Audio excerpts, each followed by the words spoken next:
U.S. Center, and it has grown significantly. Give yourself a round of applause for such a great event. And thank you for adding the kiddie car. Oh!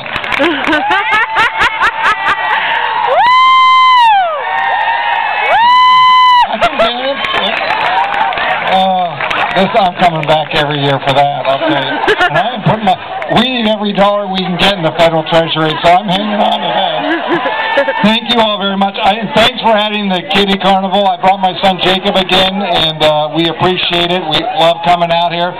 I'm just going to be very brief because there have been some good things happening in Washington, and I got to tell you, serving on the Armed Services Committee, having the opportunity to vote to repeal Don't Ask, Don't Tell was an unbelievable pleasure for me.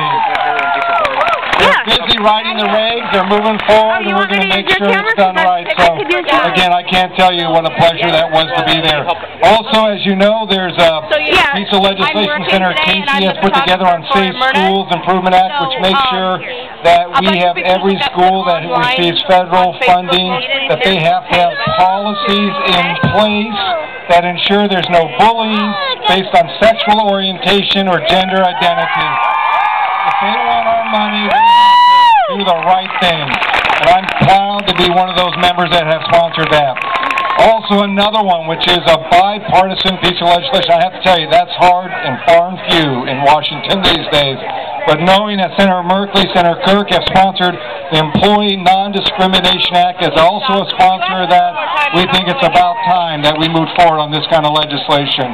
But let me just say that in Washington, even though you read the papers, it's tough going back there, a lot of debate. It is a pleasure to be back there serving on behalf of Alaskans, and that's all of Alaskans. And I got to tell you, as I said just a couple seconds ago on Don't Ask, Don't Tell, I remember the debates as we sat there in the Armed Services Committee, and we had a couple members kind of talking about it. And I said to them, like off to the side, I said, look, if we do this, I guarantee you, we will finally, the example I always gave was, think about this, in the wars in Afghanistan and Iraq, and it doesn't matter where you stand on those wars, here's the issue that was most significant, and we use this as one of our great arguments, and that is, in Iraq, 12 of our countries that were allies had no discrimination policy. In Afghanistan, 9 of the countries that worked with us had no discrimination policies.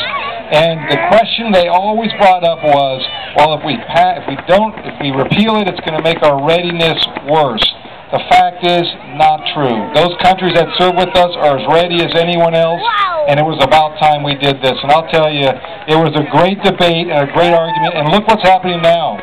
We're actually moving forward on it, and we're not sitting there having a political battle over it. It's actually policy that the generals and the military are now embracing, and we will make sure, as a member of the Armed Services Committee, they fulfill the obligation and implement this law aggressively and do the right thing. Again, it's a pleasure to be here. Always love coming out to this event. If it was just yesterday, what happened? What happened to the sun? I couldn't believe it.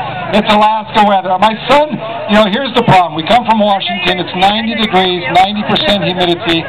My son has his jacket on. He looks around and says, aren't they cold? And I said, see what happens? He's already climatized in D.C. weather. But thank you all very much. It's an honor to be here. It's an honor to serve you in Washington. Thank you. Senator Begich, thank you so much.